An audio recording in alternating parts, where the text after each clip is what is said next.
बिहार से इस वक्त की ब्रेकिंग न्यूज आ रही है। बड़ी खबर यह है कि लालू यादव के बेटे तेज प्रताप नई पार्टी बना सकते हैं। इस वक्त की ब्रेकिंग न्यूज मैं आपको बता रहा हूं। ये बिहार की सियासत से जुड़ी इस वक्त की सबसे बड़ी खबर है। तेज प्रताप यादव नई पार्टी का ऐलान कर सकते हैं। कुछ देर में अपनी नई पार्टी के नाम के साथ तेज प्रताप सामने आ सकते हैं अपने आवास पर, अपने घर में। अब से कुछ देर बाद तेज प्रताप यादव प्रेस कॉन्फ्रेंस करने वाले हैं और बेहद संभव है कि इसमें तेज प्रताप नई पार्टी का ऐलान कर दें। आपको बता दें कि तेज प्रताप यादव को आरजेडी से निलंबित किया हुआ है। दरअसल जो प्रकरण सामने आया था उनका, जिसमें उन्होंने कुछ तस्वीरें पोस्ट की थी, फिर उनकी दूसरी शादी की खबरें सामने आई थी। इसके बाद उनको आरजेडी से बाहर कर दिया गया था और अब खबर ये आ रही है कि तेज प्रताप यादव नई पार्टी का ऐलान कर सकते हैं। उन्होंने उस वक्त भी कहा था कि मैं अपनी राजनीतिक संभावनाओं को तलाश रहा हूं, आगे क्या होगा इस पर मैं बात करूंगा। रितेश मिश्रा इस वक्त साथ में जुड़ रहे हैं। रितेश, तेज प्रताप नई पार्टी का ऐलान करने वाले हैं? बिल्कुल, देखिए कि शाम 5 बजे उन्होंने बाकायदा एक प्रेस कॉन्फ्रेंस का आयोजन किया है जिसमें सभी प्रेस को उन्होंने निमंत्रण दिया है और विधिवत लॉन्चिंग करने वाले हैं पार्टी की। हालांकि देखिए कि इंडिया न्यूज ने हमने इंटरव्यू भी दिखाया था तेज प्रताप यादव का और उस समय उन्होंने टीम तेज प्रताप की बात कर इशारा कर दिया था कि वो कुछ नया कर सकते हैं। तो अपने जो भी उनके सलाहकार हैं, रणनीति बनाने वाले लोग हैं, उन लोगों से उन्होंने राय मशविरा किया और उसके बाद देखिए कि नई पार्टी जो है उसकी लॉन्चिंग वो कर रहे हैं। और जाहिर सी बात है कि तेज प्रताप यादव कुछ भी करते हैं, कुछ भी कहते हैं, तो अब तो उनकी पार्टी और उनके परिवार की भी उस पर निगाह होती है और फिर विपक्ष को भी बैठे बिठाए एक मुद्दा मिल गया है। ऐन चुनाव से पहले तेज प्रताप यादव अगर ये पार्टी बना रहे हैं, संगठन बना रहे हैं, तो इसका सीधे तौर पर नुकसान आरजेडी को झेलना पड़ेगा, तेजस्वी यादव को झेलना पड़ेगा, क्योंकि ये सारी चीजें 2019 में तेज प्रताप यादव लोकसभा चुनाव के दौरान कर चुके हैं।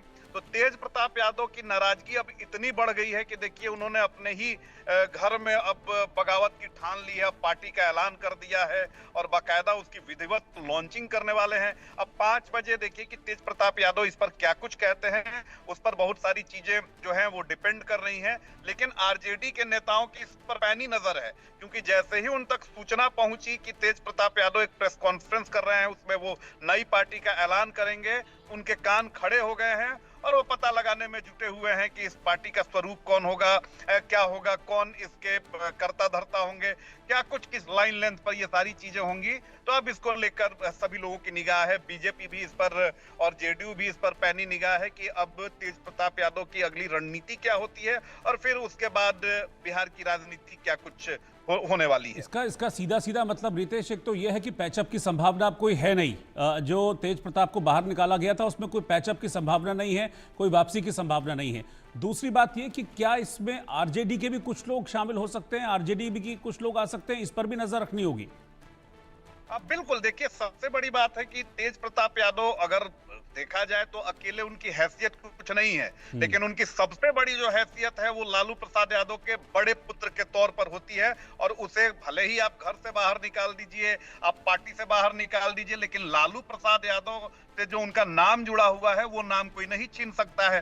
तो तेज पर देखिए, जो लोग आरजेडी में हाशिए पर हैं या नाराजगी जिनकी चल रही है, वो जाहिर सी बात है कि तेज प्रताप यादव का साथ देंगे। और तेज प्रताप यादव बार बार कह रहे हैं कि पार्टी के जो विश्वस्त लोग हैं वो उनके साथ हैं। तो वो विश्वस्त लोग कौन हैं जो इनका साथ देंगे, ये देखने वाली बात होती है। और तेज प्रताप यादव जिस तरीके से कमर कस रहे हैं, महुआ जा रहे हैं, वहां के जो विधायक हैं, आरजेडी से जो विधायक है उसकी उन्होंने नींद उड़ा के रख दी है, वो अलग अलग जगहों का दौरा कर रहे हैं। तो जो लोग चुनाव लड़ने की मंशा रखते हैं, हाशिए पर है, चलिए उनको तो एक सहारा मिल गया है तेज प्रताप यादव के तौर पर। तो अब देखने वाली बात होती है कि इस पार्टी की लाइन लेंथ क्या होती है, कौन लोग इसमें शामिल होते हैं और इसका नफा और नुकसान किसको होता है।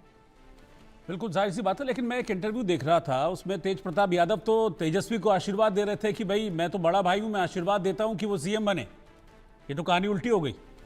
बिल्कुल, ये तो मैंने ही इंटरव्यू किया था, उसमें उन्होंने कहा कि मैं तो हमेशा कृष्ण की भूमिका में हूं, अर्जुन की, और मैं आशीर्वाद देता हूं। लेकिन देखिए, इशारों इशारों में उस दिन इंटरव्यू में बहुत सारी चीजों को उन्होंने कह दिया कि देखिए, सत्ता रहेगी तभी आप ताकतवर रहेंगे, आप अगर इर्द गिर्द कान फूंकने वाले लोग रहेंगे। यानी उस दिन उन्होंने तेजस्वी को कई सारे मैसेजेस दे दिए इशारों में। और तेज प्रताप की ये आदत है कि वो इशारों में बहुत बड़ी बड़ी बातें कह जाते हैं, जयचंद से लेके और पता नहीं क्या क्या कहते हैं। और ये सभी लोगों को पता है कि वो किसके ऊपर निशाना लगाते हैं, किसके ऊपर आरोप प्रत्यारोप करते हैं।